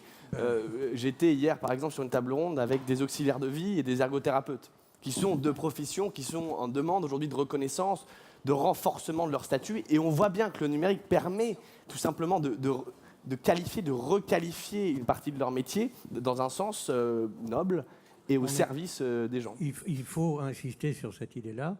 Quand je disais tout à l'heure, le numérique, soit c'est un révélateur d'inégalité, soit c'est un révélateur de potentiel. Je pense que aussi bien pour le monde médical que pour le monde médico-social et que pour le monde social, c'est un révélateur de nouvelles dimensions de la vie professionnelle, la raison pour laquelle les employeurs, que sont aussi bien la Croix-Rouge, où il y a beaucoup de bénévoles, mais il y a aussi beaucoup de professionnels, Annexem, c'est aussi notre monde, on a une grande responsabilité à investir de manière très importante sur le champ du numérique, à la fois dans l'évolution des compétences des professionnels et à la fois sur de nouvelles dimensions des capacités d'apprentissage des personnes aux côtés desquelles nous sommes pour différentes raisons. Et je crois qu'il faut rappeler, j'avais envie de le rappeler, qu'on avait bien, avec ce monde associatif portant cette évolution du numérique et cette transformation, on a bien ces grands enjeux que sont l'accessibilité des services d'abord, tout ce qui est dématérialisation. C'est une banalité de rappeler qu'il n'y a qu'à voir au moment de la déclaration d'impôt le dégât que ça fait dans les chaumières. Donc c'est banal de le rappeler, mais le handicapé, c'est pas toujours la personne qui est très très différente, c'est nous-mêmes en situation. Donc l'accessibilité des services, il y a beaucoup à faire et ça va transformer les métiers du social. Alors, petite question, le développement Michel. du lien social. Alors, chacun voit bien aussi que le numérique a révolutionné la communication, simplement, et que c'est encore les mêmes qui vont se retrouver sur le côté. C'est pour ça qu'il faut arriver à cette formule qui est non pas des moyens spécifiques dans un petit coin spécifique, mais bien accompagner ces personnes qui ont des difficultés particulières pour qu'elles prennent pied dans les pratiques qui sont partagées par tout le monde et pour qu'elles aient elles-mêmes la capacité, comme le soulignait à juste titre Céline, de contribuer à l'élaboration de ces méthodes et de ces outils. Et si vous me permettez, Michel, peut-être juste une question par rapport aux enjeux que vous repérez tous les deux, qui sont ceux de la formation des professionnels. Puisqu'on le voit aujourd'hui, on a toute une série d'innovations qui apportent cette puissance d'agir. On a une volonté politique d'action au niveau des fédérations d'acteurs du médico-social. Et il y a bien évidemment la question au centre du professionnel qui est au contact des bénéficiaires, des patients et des personnes fragilisées. Et cette question, je vous propose de la discuter pour terminer notre table ronde. Comment aujourd'hui construire un véritable programme de formation nationale des professionnels? Comment construire ces môles de compétences dont on voit bien qu'ils ne viennent pas exclusivement des professionnels eux-mêmes, puisque pour se documenter sur la communication alternative, ça représente évidemment une somme considérable qu'aujourd'hui les professionnels font sur leur temps bénévole. Et c'est difficilement acceptable et difficile de se professionnaliser dans ce contexte-là. Du coup, quelle est aujourd'hui la stratégie que nous devons adopter en matière de formation de ces professionnels-là? Et aussi, puisqu'il y en a très certainement aujourd'hui qui nous écoutent, quel est le rôle des bénévoles également dans ce service public? Moi, déjà au niveau de la stratégie, au niveau de nos organisations, on pourrait, avec Céline, dire nous avons le plaisir de dire que depuis maintenant un petit moment, nos directeurs généraux, nos présidents de nos grandes organisations sanitaires et médico-sociales sont en train de travailler ensemble sur des sujets qu'ils identifient et donc avec des enjeux considérables puisque je crois que tout ce beau monde représente environ dans le secteur sanitaire et social, 800 000 personnes dans le secteur de l'économie sociale et solidaire. Les principales grandes organisations professionnelles que sont la Croix-Rouge, Nexem, Unicancer et la FEAP travaillent ensemble depuis un certain temps pour essayer de répondre à des enjeux et à des défis qui sont communs. Donc vous mettez le doigt sur la politique de formation, et c'est l'enjeu majeur, puisque comme nous ne sommes pas là pour nous-mêmes, mais pour les autres, comme notre métier, c'est de prendre soin des autres, et la meilleure manière de prendre soin des autres, c'est de soutenir leurs projets, d'accompagner leur parcours, eh bien, aux premières loges, il y a la politique de formation du personnel. Alors, moi, je suis persuadé que dans la politique de formation professionnelle qui fait l'actualité politique en ce moment, il est plus qu'urgent, et je sais qu'on s'y emploie, de construire les outils et les méthodes pour porter cette grande ambition de formation continuée des professionnels de nos métiers. Le grand regret quand même, c'est que il y a eu tout le volet de réingénierie des diplômes du travail social et qu'il n'y a quasiment rien sur le numérique. C'est-à-dire qu'on n'arrive pas, et même quand vous regardez les différents rapports, en fait, on n'arrive pas à intégrer le numérique qui pourrait être un accélérateur sur beaucoup de choses. Sur l'accès aux soins des personnes en situation de handicap, on continue à réfléchir, alors comment on pourrait, etc. Et on regarde pas les outils numériques. Donc en fait, dans les professions, même dans les nôtres, il n'y a pas systématiquement un réflexe en disant mais est-ce qu'il n'y a pas une application numérique en définitive qui nous faciliterait la vie? Vous voyez, le réflexe numérique n'est pas encore dans les têtes de tout le monde. Et c'est dommage parce que dans cette réforme, cette réingénierie des diplômes du travail social, c'était le moment de pouvoir former une nouvelle génération de professionnels avec le numérique dans la tête, avec une envie aussi de faire, parce que les professionnels, ils ont envie de faire. Hein. Donc ça veut dire que si on a raté le coche sur la formation initiale, il ne faut pas rater le coche sur la formation continue, c'est-à-dire tout au long de la vie. Et ça, il y a un enjeu des acteurs de se mettre ensemble, se mettre d'accord sur des cahiers des charges, c'est quoi la priorité? Ça veut dire quoi le numérique en définitive? Comment on accroche les professionnels? Et ça, vous les accrochez qu'au travers de projets. Si vous les accrochez pas, sinon ça devient du théorique, c'est pas intéressant pour eux. Donc il faut les accrocher sur 2, 3, 4 projets prioritaires sur lesquels on les forme, et on les forme ensemble, c'est-à-dire qu'on a des cahiers des charges partagés. Mais vous savez que la formation est aussi un enjeu de concurrence énorme et que la concurrence, il faut en parler aujourd'hui. Et c'est ça qui, quelquefois, ne nous permet pas de nous mettre d'accord en fait, sur des formations qui pourraient apporter vraiment une profonde révolution du travail social. Et on n'en est pas encore là, mais je pense que, et Michel a tout à fait raison, c'est le fait que les grandes fédérations, les grandes organisations portent ces projets-là, eh bien, il ne manque pas grand-chose, en définitive, pour qu'on arrive à monter ces cahiers des charges et à trouver les financements ad hoc. Et pour terminer, Michel, Nexem étant une fédération d'employeurs, est-ce qu'aujourd'hui, les directions générales des établissements que vous fédérez, elles partagent ce sentiment de Nexem et évidemment expérimentent certains projets de leur propre chef? Moi, j'ai envie de dire, elles font plus que partager. Elles sont bien souvent en avance. Au fond, ce qu'on peut faire de mieux dans une fédération, c'est de porter l'expérience de nos adhérents, de nos associations, mais c'est de les potentialiser, c'est de les fertiliser, c'est de les faire communiquer. Et puis, dans le même temps, j'ai envie de dire aussi, c'est aussi de demander au pouvoir public de progresser dans la reconnaissance de cette capacité d'expérimentation et d'innovation de notre monde de l'économie sociale et solidaire. Et là, il y a beaucoup à faire sur le sujet. Une stratégie nationale sur le sujet. Écoutez, je vous remercie infiniment. Je crois qu'on sort de cette table ronde avec les idées plus claires. Merci à Céline Poulet et merci à Michel Caron infiniment pour leur contribution.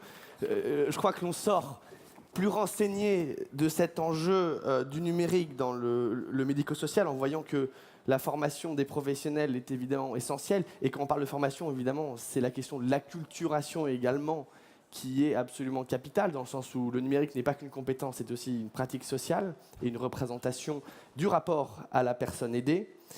Et effectivement, on voit que la volonté politique aujourd'hui d'avancer dans le sens de l'autonomisation et de la transformation et de la revalorisation également du travail des professionnels de l'action sociale est extrêmement prometteuse. Mais ce qu'il faut aussi considérer, c'est qu'une partie également des publics fragilisés, des publics réfractaires ou éloignés du numérique aujourd'hui, ne sont pas dans le médico-social, se trouvent pour une partie d'entre eux et pour une majorité d'entre eux aussi à domicile, dans le contexte global où l'encouragement au prolongement de la vie et à l'habitat à domicile de l'ensemble des publics fragilisés devient une nécessité nationale dans le contexte de montée en puissance de l'enjeu de la dépendance. Je vous propose, avec les deux intervenants qui siégeront sur cette dernière table ronde, de parler de cet enjeu de l'inclusion numérique et du service public de l'inclusion numérique des personnes âgées et des personnes handicapées à domicile. Et je vous propose de le faire avec Jean-Philippe Mingal, cette fois pour de bon, président d'IPRA, que j'invite à me rejoindre sur scène, et également Monsieur Talandier, qui nous fait le plaisir de remplacer Armel de Guibert, qui a été empêché, délégué général des Petits Frères des Pauvres, qui a été empêché pour raisons personnelles ce matin. Monsieur Talandier prendra donc sa relève pour nous présenter, nous expliquer un petit peu l'enjeu, les actions et les premiers constats des Petits Frères des Pauvres en matière d'inclusion numérique. Alors je propose de commencer peut-être avec vous, Jean-Philippe, pour ouvrir un peu ce propos.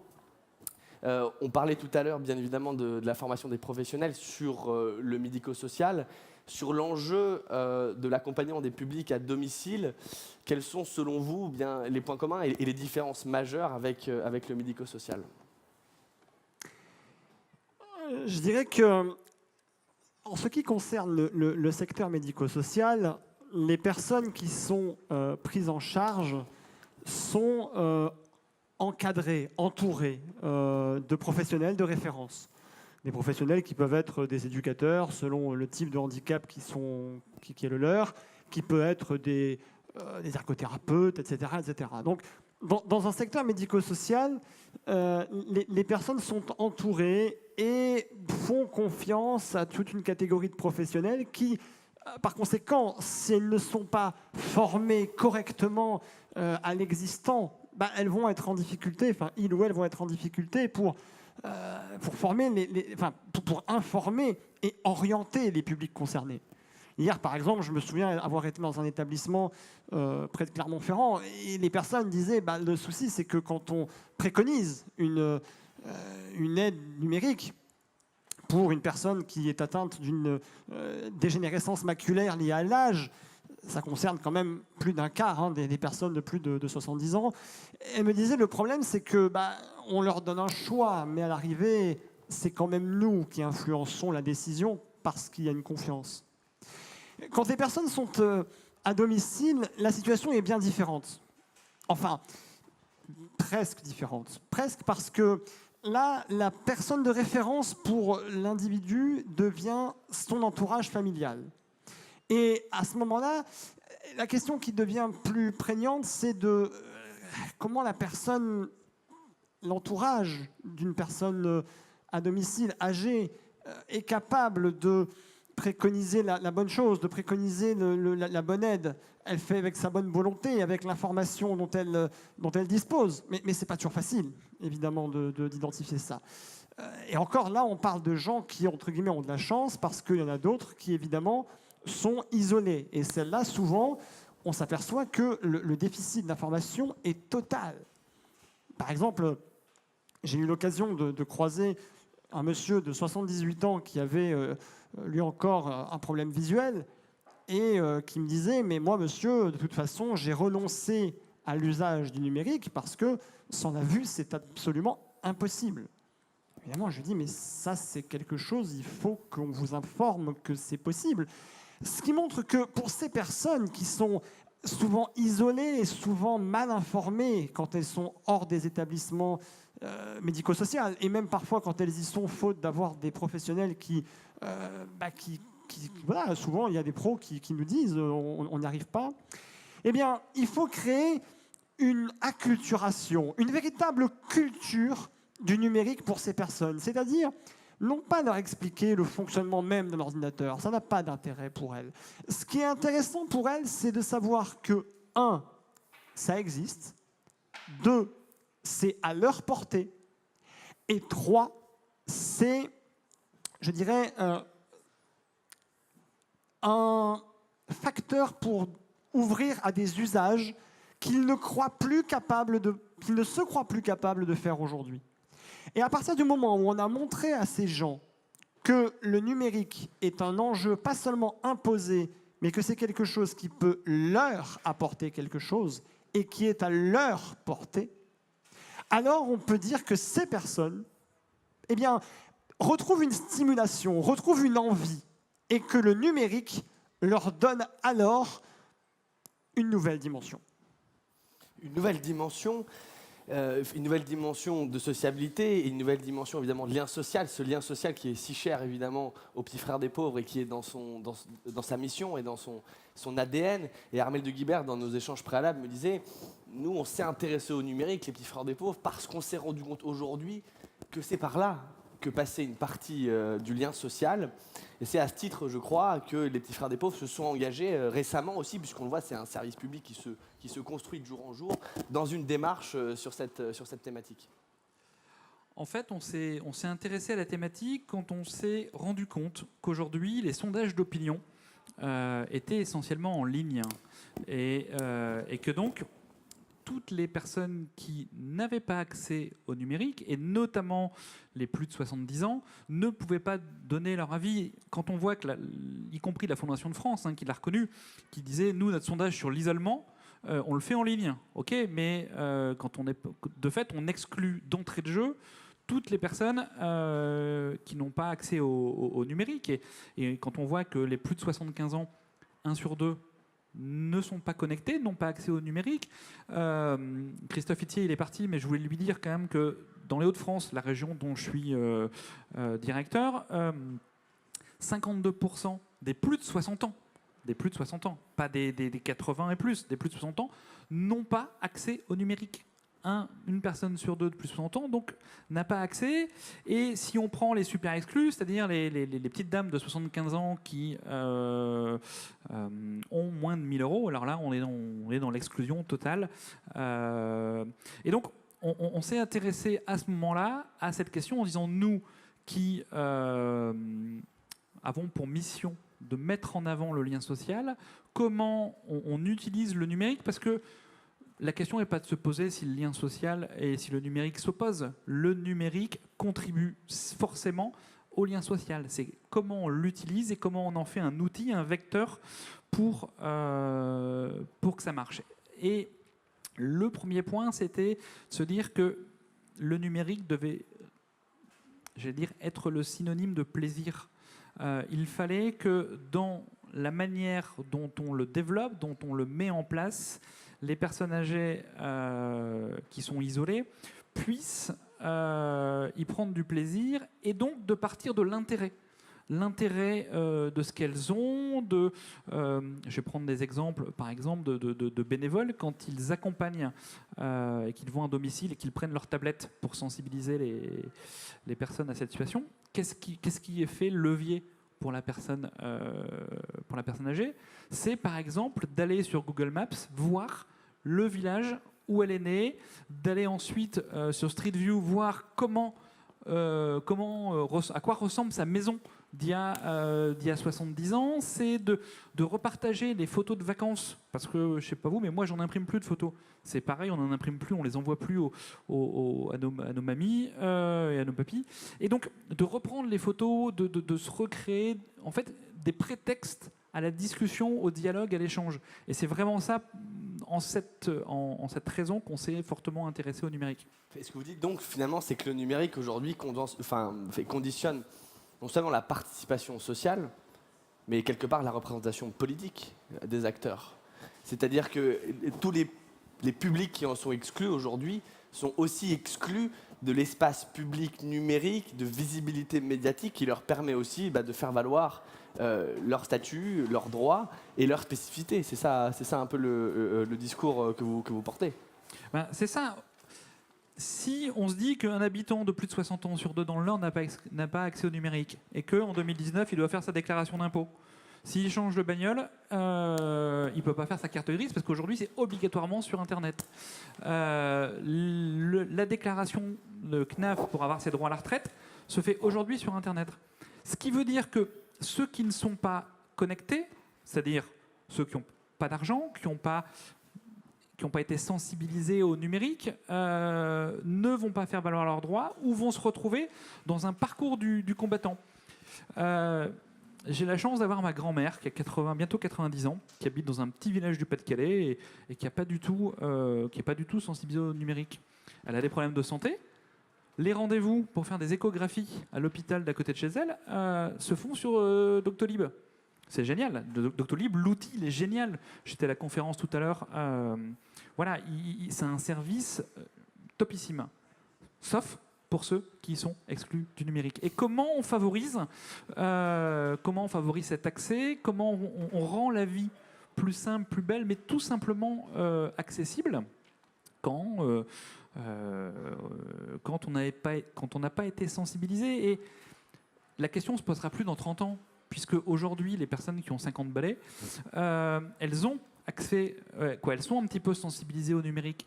Ce qu'il faut, c'est est-ce qu'on a envie de sacrifier aujourd'hui le 4e âge, les gens qui ont plus de 70 ans, pour les 10-15 prochaines années? Cette question-là, aujourd'hui, est une question de 10-15 ans. Ouais. Et ce que vous dites, vous, Jean-Philippe, dans ce paysage, c'est que la question du handicap et de l'avancée en âge aujourd'hui sont très imbriquées du fait de l'augmentation de l'espérance de vie. Est-ce qu'aujourd'hui, une personne âgée qui utiliserait une tablette quelconque, qui verrait le handicap à un moment l'affecter dans son avancée en âge, est-ce qu'elle serait susceptible de continuer à utiliser ce type de dispositif pour compenser son handicap? Non seulement elle est susceptible d'utiliser, mais elle doit utiliser. Aujourd'hui, ces personnes, quand elles vont au contact d'associations et qu'on leur explique que la première chose qu'elles devront réapprendre à faire, c'est se déplacer, c'est gérer leur vie quotidienne. Mais moi, je leur dis qu'aujourd'hui, elles doivent aussi réapprendre ou apprendre le numérique. Parce qu'aujourd'hui, quand on est en train de perdre la vue, avoir un ordinateur, c'est au moins aussi important qu'avoir une canne. Pourquoi? Parce qu'avec l'ordinateur, on peut tout faire. On peut faciliter tellement de démarches qui deviennent même compliquées quand on perd la vue avec l'âge. On peut faciliter son achat de billets de train, son achat de compte bancaire, etc. Donc oui, elle doit. Et surtout, elle peut. Mais pour qu'elle puisse, il faut réunir quand même un certain nombre de conditions. Alors déjà, la tablette, pourquoi pas? Mais malgré tout, il faut se rappeler d'une chose, c'est que la tablette, quand on commence à perdre la vue, les dispositifs d'aménagement visuel de cet appareil restent quand même limités. Ensuite, c'est un appareil qui, quand même, une fois qu'il est configuré, évidemment, tout va bien, Mais il est quand même, somme toute, relativement complexe à mettre en place au départ. Souvent, il faut des comptes configurés sur des espaces partagés, etc. etc. Et puis enfin, la tablette, le problème souvent, c'est que quand on a un certain âge, on a perdu un petit peu en motricité de ses membres. Et surtout quand on n'a plus sa vue. Vous savez, les personnes âgées, souvent, il y a des problèmes d'équilibre, de synchronisation, etc. C'est pas pour rien. C'est parce que c'est pas si simple à cet âge-là d'avoir encore cette souplesse et cette dextérité. Et donc, c'est la raison pour laquelle nous, on a choisi quand même de rester sur l'ordinateur, parce que ça offre quand même un cadre plus facile à appréhender. Évidemment, on a l'impression qu'un clavier, c'est compliqué, il y a beaucoup de choses, c'est vrai. Mais il y a des méthodes qu'on met en place, nous, pour permettre aux personnes de l'utiliser. Alors, d'abord, il y a l'utilisation de touches simples, des flèches de direction, une touche validée, quelque chose où la personne, elle a le contrôle. Et ensuite, une fois qu'elle a pris plaisir, parce que, comme le disait tout à l'heure Fabrice, l'idée c'est d'accéder à des choses qui lui font plaisir, à la presse de son quartier, aux réseaux sociaux avec les nouvelles de ses petits-enfants ou de son entourage éloigné, etc. Une fois que ça c'est acquis, que ce plaisir est acquis, que la personne se place devant son ordinateur, non pas par obligation académique, parce que ça, à cet âge-là, c'est exclu, mais par envie, en se disant, tiens, j'ai envie de faire ça pour aller faire telle chose. À partir de là, on peut construire un accompagnement pédagogique. Et ça implique effectivement de prendre en compte tout un ensemble de paramètres sociaux, familiaux, psychologiques, des paramètres très individuels, évidemment visuels aussi, pour voir aussi la personne, dans quel état physique elle se trouve, même au niveau de sa motricité. Et puis de mettre en place une pédagogie adaptée, une pédagogie personnalisée, et un outil aussi qui lui sera adapté. Ça, attention, l'outil, il doit être adapté, mais il ne doit pas être isolant, il ne doit pas être stigmatisant, parce que sinon, la personne âgée, ils en veulent de moins en moins. Aujourd'hui, quand on dit à la maison, il y a l'ordinateur qui est réservé à mamie, ça passe plus. Non. Aujourd'hui, il faut un outil qui soit à la fois suffisamment, je dirais, classique, pour être compris de tous, et donc ne pas donner à la personne le sentiment qu'elle s'isole, mais à la fois adapté aussi à la réalité de l'utilisation de la personne, c'est-à-dire d'abord à son niveau, à son apprentissage possible, à sa courbe d'apprentissage, à sa vue, parce que, encore une fois, je rappelle ce chiffre, il est essentiel, mais après 70 ans, plus d'un quart des personnes souffrent d'une baisse de leur vue pour des raisons liées à la DMLA.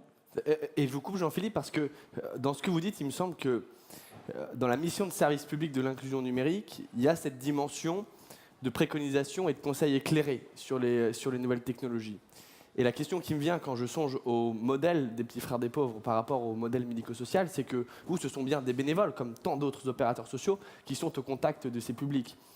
Et alors, comment est-ce qu'on fait quand on est l'opérateur qui s'appelle les petits frères des pauvres pour aujourd'hui former, le mot n'est pas trop fort, une partie de ces publics bénévoles pour justement leur donner les armes pour acculturer, pour conseiller fidèlement, voire pour initier vos publics isolés et vos publics âgés sur la question du numérique? Alors, c'est une très très bonne question, parce que y a un truc qui nous a fait peur, ou qui nous fait encore peur. On parlait tout à l'heure, dans la table ronde précédente, de la stratégie nationale numérique, qui est de la priorité qui a été donnée à l'urgence numérique. Et donc, pour des gens qui ont besoin de faire leur déclaration d'impôt, la stratégie numérique dit on va orienter les moyens prioritairement sur cette urgence numérique pour faire à la place d'eux. Or, c'est une valeur que le réseau associatif défend fort, c'est la question de l'autonomie, la question de comment on accompagne les personnes pour qu'elles fassent elles-mêmes. Et quand on est dans une région comme la mienne, où je disais tout à l'heure, un bénévole, une personne de plus de 60 ans sur deux n'a pas accès au numérique, or 50% de nos bénévoles ont aussi plus de 60 ans, donc dedans ils sont exclus, il faut qu'on réfléchisse à des nouvelles solutions, qu'on réfléchisse à développer des formes d'engagement différents. Et ça tombe bien, on est tous engagés. Donc les services civiques, les étudiants, c'est-à-dire des jeunes adultes pour qui le numérique, c'est même pas un questionnement, c'est quelque chose de tellement évident qu'ils s'en servent intuitivement.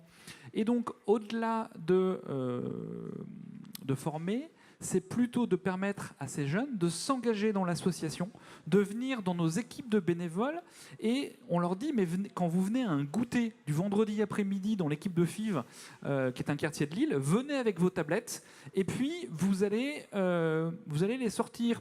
Et puis, il y a une personne âgée qui va isoler, qui va venir, qui va s'intéresser, etc. Il y a le bénévole qui va dire « mais Germaine, elle est super intéressée par le truc. » Et donc, il va s'y intéresser. Et il va aller voir le jeune en lui disant « Jeune bénévole, mais comment tu fais, etc. » Et petit à petit, on va susciter de l'intérêt. Le jeune bénévole va être super valorisé parce qu'il montre ce qu'il sait faire. Et comme ça, par un petit effet boule de neige, tout doucement d'entraînement, on va réussir à faire avancer les choses. Et puis, il y a les services civiques. On se pose la question de recruter des services civiques dédiés à l'accompagnement numérique, mais pas pour faire des ateliers. Il faut surtout sortir de réunions où on fait des ateliers, où on va former des bénévoles, de partir du pratico-pratique. Comment, par exemple, je facilite la vie des bénévoles pour aller au resto avec une personne âgée qui est en fauteuil roulant? Eh bien, il y a des applis qui font ça. Donc, on va, par le biais de petites applications, par le biais de petites recherches, sensibiliser tout doucement, acculturer tout doucement les bénévoles à effleurer, à toucher, à commencer le numérique. Et on pense que l'effet d'entraînement va avancer. Une question quand même qui reste à poser, c'est la question des sous. Aujourd'hui, moi je suis dans une région précaire. Comment on fait quand on n'a pas 40 € à mettre tous les mois dans un abonnement ADSL? Comment on fait pour acheter une tablette quand on a 800 € de retraite? Et donc là, on attend aussi des réponses, des formes de soutien pour développer cette accessibilité. Sur la solvabilisation, peut-être le mot de la fin de cette table ronde, Jean-Philippe, la solvabilisation du public est un enjeu. Est-ce que la stratégie nationale y répond suffisamment selon vous? Et dans quelle mesure est-ce que cette solvabilisation doit venir aussi abonder l'accompagnement aussi, au-delà de la question de l'équipement matériel? Est-ce que l'équilibre en ce sens est respecté dans les dispositifs actuels? Non, et là, on pourrait être très long sur ce sujet. Donc, tout ce qu'on va dire à ce stade, c'est que, d'abord, effectivement, aujourd'hui, malheureusement, la vision de la solvabilisation de ces publics, c'est souvent de l'aide à l'équipement. Et le problème, c'est que si on ne se contente que de ça, souvent, c'est sous-utilisé, voire pas utilisé. C'est totalement inopérant et ça atténue de loin le rôle que peut jouer le numérique dans le lien social et la reconquête d'une autonomie. Est-ce que la stratégie nationale du numérique inclut cette dimension? Pas de manière concrète. Enfin, je veux dire, aujourd'hui, il y a encore beaucoup à faire pour prendre en compte cette dimension d'accompagnement, pour effectivement la financer correctement avec des dispositifs qui vont bien, pour moderniser aussi de vieux dispositifs. Je pense au crédit d'impôt à la personne, je pense à tous ces dispositifs-là. Moderniser aussi la prise en charge en général du handicap. Donc tout est encore à faire. C'est un travail qui doit être fait par le gouvernement en lien avec ces opérateurs et en particulier la Caisse nationale de solidarité et d'autonomie. Et je dois dire qu'à ce stade, certes, le handicap est évoqué dans les rapports divers et variés sur la stratégie nationale du numérique, mais le compte me semble pas encore du tout atteint, parce que pour l'atteindre, il faudra véritablement prendre des mesures incluant le service et incluant tout cet aspect-là pour que les personnes puissent avoir une technologie utile à ce qu'elles font et pas simplement s'équiper pour avoir ensuite des déceptions. Et après, en plus des déceptions, le problème, c'est qu'il faut les rattraper. Donc il faut aller rechercher les personnes, recommencer la démarche.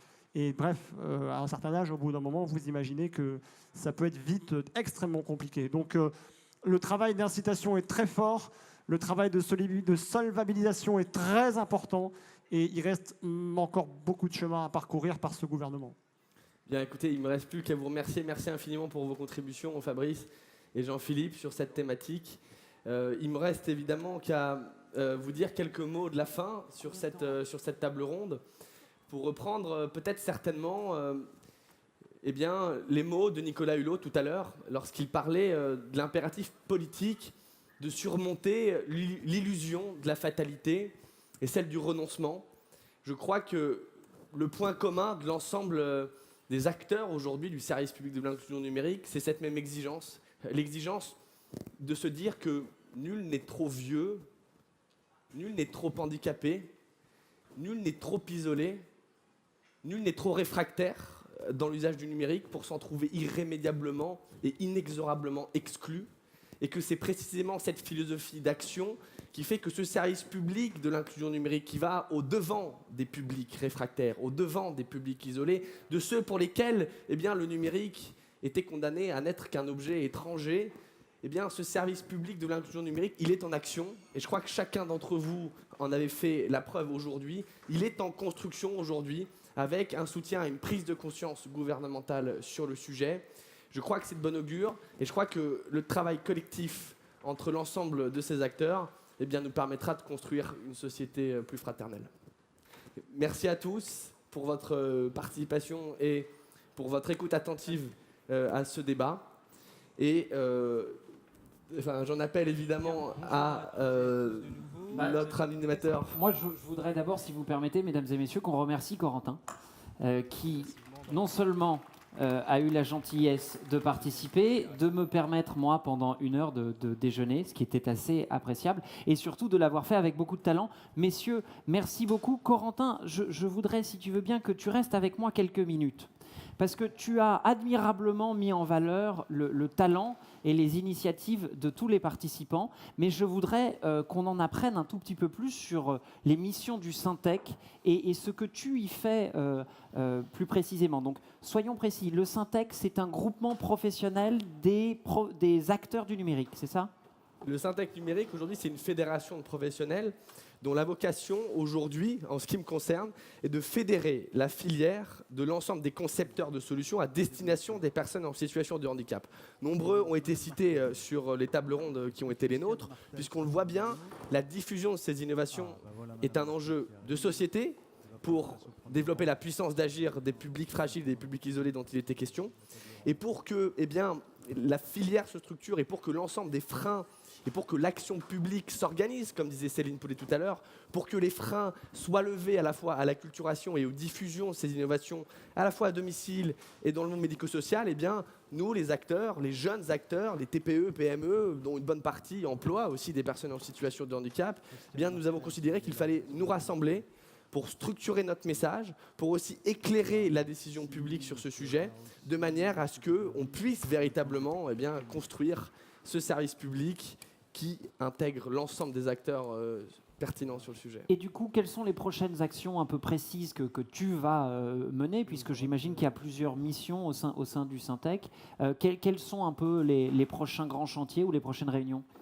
Le prochain grand chantier, ce sera le lancement de la filière officielle directement, en lien avec les opérateurs du service public que sont la Caisse nationale de solidarité pour l'autonomie, la Direction générale de la cohésion sociale, le comité interministériel du handicap et l'Agence du numérique, évidemment, qui est l'opérateur de référence sur le sujet, de manière à ce que l'on puisse construire un programme d'action sur 24 mois, que le gouvernement, évidemment, choisira ou non de reprendre, de manière à ce qu'effectivement, on puisse se faire le relais de l'ensemble du contenu dense qui a été développé aujourd'hui et le transformer en programme d'action publique. Donc c'est évidemment la prochaine étape, c'est bien ce lancement de filière qui se déroulera donc au ministère de la Santé, on l'espère d'ici la mi-juillet. On a vu, il y a beaucoup d'acteurs qu'on a entendus. On a entendu des acteurs engagés, évidemment, c'est un peu le principe. Le numérique ne brille pas nécessairement par sa volonté d'inclure. Est-ce que toi, lorsque tu vas à la rencontre de tes pairs, des professionnels du numérique, tu les sens à la fois sensibilisés et surtout prêts à mener des actions d'envergure ? Alors, est-ce qu'on parle des startups aujourd'hui du groupe ou est-ce qu'on parle des acteurs numériques en général ? Alors, partons des startups et allons vers le groupe de manière générale. Mais je crois que le rôle du groupe de travail, ça a été uns et les autres de s'éclairer sur ces différentes thématiques. En ce qui me concerne, mon rôle a été vraiment de dire aux concepteurs du groupe de travail, mais renforcez encore le service que vous amenez autour de vos innovations technologiques de la Handitech. Renforcez encore la proposition que vous pouvez faire aux professionnels de l'action sociale, qu'ils soient du paramédical ou qu'ils soient bénévoles directement, de manière à véritablement étendre le champ des services que vous apportez autour de vos innovations technologiques, puisque le fil conducteur d'aujourd'hui, ça aurait été de dire que de toute façon, c'est l'humain et l'accompagnement humain qui fait la différence, qui fera la différence dans le futur sur ces questions-là. Donc mon rôle et le rôle des copilotes du groupe de travail a été aussi d'orienter, de discuter, de comprendre avec les autres entrepreneurs comment se mettre au service encore davantage des publics que l'on sert. Merci beaucoup. Merci de nous avoir accompagnés toute l'après-midi. Bravo, bon courage pour les prochains chantiers. Merci.